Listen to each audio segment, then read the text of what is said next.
आगामी लोकसभा चुनावों में बहुत ही कम समय बचा है। ऐसे में सभी राजनीतिक पार्टियों ने अपनी अपनी तैयारियां शुरू कर दी हैं। जहां एक तरफ भारतीय जनता पार्टी राम मंदिर के मुद्दे को भुनाकर हिंदू वोट बैंक को लुभाने में लगी है, तो वहीं दूसरी तरफ कांग्रेस पार्टी अपनी भारत जोड़ो यात्रा के जरिए महंगाई और बेरोजगारी जैसे मुद्दों के अलावा पर्चा लीक जैसे मामले को लेकर भारतीय जनता पार्टी को घेरने में लगातार लगी हुई है।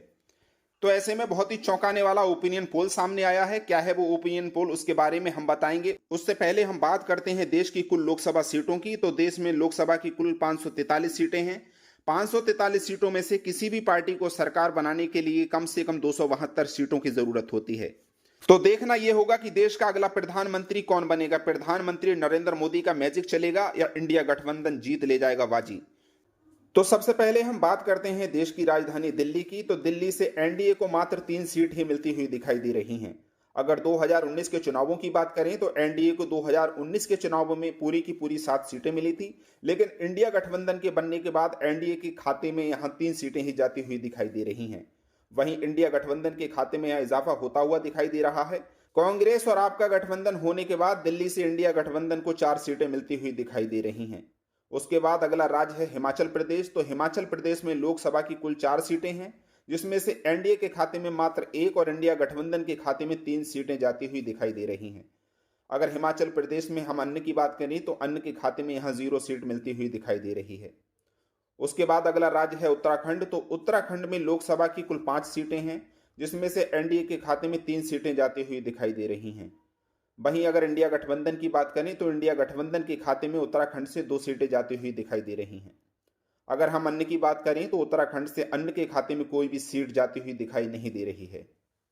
उसके बाद अगला राज्य है गोवा। तो गोवा में लोकसभा की कुल 2 सीटें हैं, जिसमें से एनडीए के खाते में 1 और इंडिया गठबंधन के खाते में भी 1 सीट जाती हुई दिखाई दे रही है। गोवा में अगर हम अन्य की बात करें तो अन्य के खाते में गोवा से कोई भी सीट जाती हुई नहीं दिखाई दे रही है।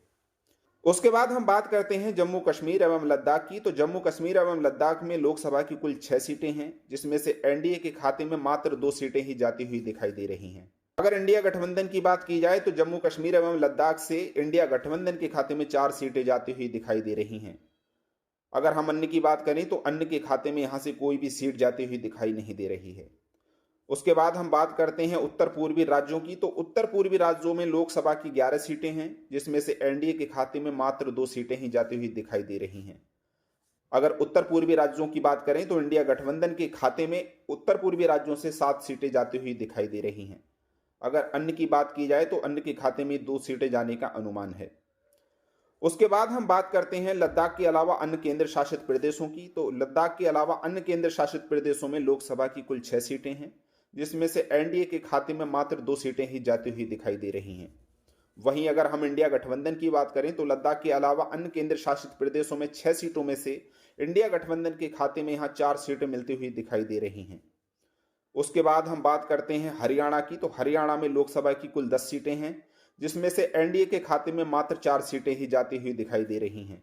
वहीं अगर इंडिया गठबंधन की बात करें तो किसान आंदोलन शुरू होने के बाद और इंडिया गठबंधन का जो अलायंस आम आदमी पार्टी और कांग्रेस का हरियाणा में हुआ है, उसे देखने से लगता है कि इंडिया गठबंधन के खाते में 10 में से 6 सीटें जाने का अनुमान है। अगर हरियाणा में हम अन्य की बात करें तो अन्य को यहां कोई सीट जाती हुई दिखाई नहीं दे रही है। उसके बाद अगला राज्य है झारखंड। तो झारखंड में लोकसभा की कुल 14 सीटें हैं, जिसमें से एनडीए के खाते में 8 और इंडिया गठबंधन के खाते में 6 सीटें जाती हुई दिखाई दे रही हैं। अगर झारखंड में हम अन्य की बात करें तो अन्य को झारखंड से कोई भी सीट मिलती हुई दिखाई नहीं दे रही है। उसके बाद अगला राज्य है छत्तीसगढ़। छत्तीसगढ़ में लोकसभा की कुल 11 सीटें हैं, जिसमें से एनडीए के खाते में 6 सीटें जाती हुई दिखाई दे रही हैं।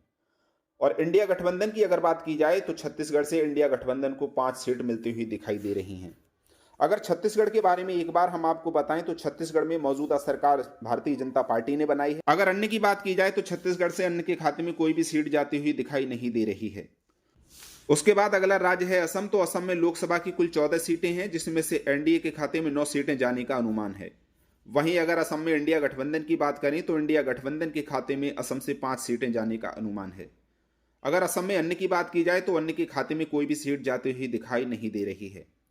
उसके बाद हम बात करते हैं जहां हाल ही में चुनाव हुआ है मध्य प्रदेश। तो मध्य प्रदेश में लोकसभा की कुल 29 सीटें हैं, जिसमें एनडीए के खाते में यहां से 20 सीटें जाने का अनुमान है। वहीं अगर मध्य प्रदेश में इंडिया गठबंधन की बात करें तो इंडिया गठबंधन के खाते में मध्य प्रदेश से 9 सीटें जाने का अनुमान है। वहीं अगर मध्य प्रदेश में हम अन्य की बात करें तो अन्य के खाते में यहां से कोई भी सीट जाने का अनुमान नहीं है। उसके बाद हम बात करते हैं ओडिशा की, तो ओडिशा में लोकसभा की 21 सीटें हैं, जिसमें से एनडीए के खाते में 5 और इंडिया गठबंधन के खाते में 4 सीटें ही जाने का अनुमान है। वहीं अगर ओडिशा में हम अन्य की बात करें तो अन्य के खाते में यहां से 12 सीटें जा सकती हैं। उसके बाद हम बात करते हैं आंध्र प्रदेश की, तो आंध्र प्रदेश में लोकसभा की 25 सीटें हैं, जिसमें से एनडीए के खाते में 0 सीट और इंडिया गठबंधन के खाते में मात्र 4 सीटें जाने का अनुमान है। वहीं अगर आंध्र प्रदेश में हम अन्य की बात करें तो अन्य के खाते में 25 में से 21 सीटें जाने का अनुमान है। उसके बाद हम बात करेंगे राजस्थान की, तो राजस्थान में लोकसभा की कुल 25 सीटें हैं, जिसमें से एनडीए के खाते में 15 और इंडिया गठबंधन के खाते में 10 सीटें जाने का अनुमान है। अगर राजस्थान में हम एनडीए और इंडिया की बात करें तो राजस्थान में इस समय भारतीय जनता पार्टी की सरकार है।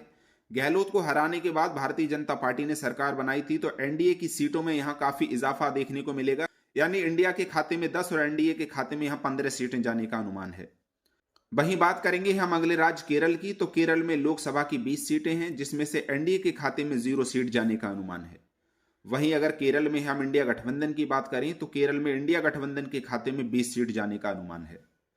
उसके बाद हम बात करते हैं अगले राज्य कर्नाटक की, तो कर्नाटक में लोकसभा की कुल 28 सीटें हैं, जिसमें से एनडीए के खाते में मात्र 8 सीटें ही जाने का अनुमान है।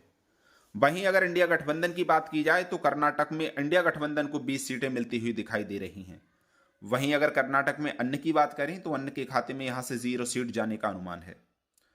उसके बाद हम बात करते हैं तमिलनाडु की, तो तमिलनाडु में लोकसभा की कुल 39 सीटें हैं, जिसमें से एनडीए के खाते में महज 2 और इंडिया गठबंधन के खाते में 31 सीट जाती हुई दिखाई दे रही हैं। वहीं तमिलनाडु में अगर अन्य की बात करें तो अन्य के खाते में 6 सीटें जाने का अनुमान है। उसके बाद हम बात करते हैं पश्चिम बंगाल की, तो पश्चिम बंगाल में लोकसभा की 42 सीटें हैं, जिसमें से एनडीए के खाते में मात्र 10 सीटें ही जा सकती हैं। अगर इंडिया गठबंधन की बात की जाए तो पश्चिम बंगाल में इंडिया गठबंधन के खाते में 32 सीटें जाने का अनुमान है। अगर अन्य की बात करें तो अन्य के खाते में यहां से 0 सीट ही मिलती हुई दिखाई दे रही है। उसके बाद हम बात करते हैं तेलंगाना की, तो तेलंगाना में लोकसभा की कुल 17 सीटें हैं, जिसमें से एनडीए के खाते में महज 1 सीट ही जा सकती है। उसके बाद हम बात करेंगे इंडिया गठबंधन की, तो तेलंगाना में इंडिया गठबंधन को 13 सीट मिलती हुई दिखाई दे रही हैं। अगर अन्य की बात की जाए तो अन्य के खाते में 3 सीटें जाने का अनुमान है। अगला राज्य है पंजाब, तो पंजाब में लोकसभा की कुल 13 सीटें हैं, जिसमें से एनडीए के खाते में 0 सीट जाने का अनुमान है। वहीं इंडिया गठबंधन की अगर बात की जाए तो पंजाब को इंडिया गठबंधन में 13 की 13 सीट जाती हुई दिखाई दे रही हैं। वहीं अगर अन्य की बात की जाए तो अन्य के खाते में 0 सीट जाने का अनुमान है। उसके बाद हम बात करते हैं महाराष्ट्र की, तो महाराष्ट्र में लोकसभा की यानी उत्तर प्रदेश के बाद सबसे अधिक सीटें आती हैं 48 सीटों में से एनडीए के खाते में 20 और इंडिया गठबंधन के खाते में 26 सीटें जाती हुई दिखाई दे रही हैं। वहीं महाराष्ट्र में हम अगर अन्य की बात करें तो अन्य के खाते में महज 2 सीटें जाने का अनुमान है।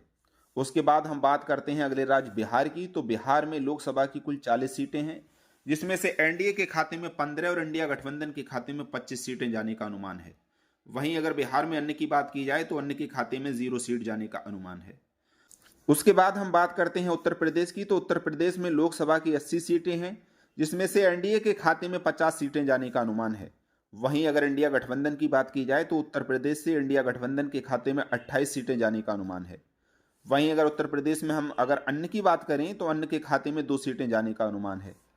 उसके बाद हम बात करते हैं अगले राज्य गुजरात की, तो गुजरात में लोकसभा की 26 सीटें हैं, जिसमें से एनडीए के खाते में 20 और इंडिया गठबंधन के खाते में महज 6 सीटें जाने का अनुमान है।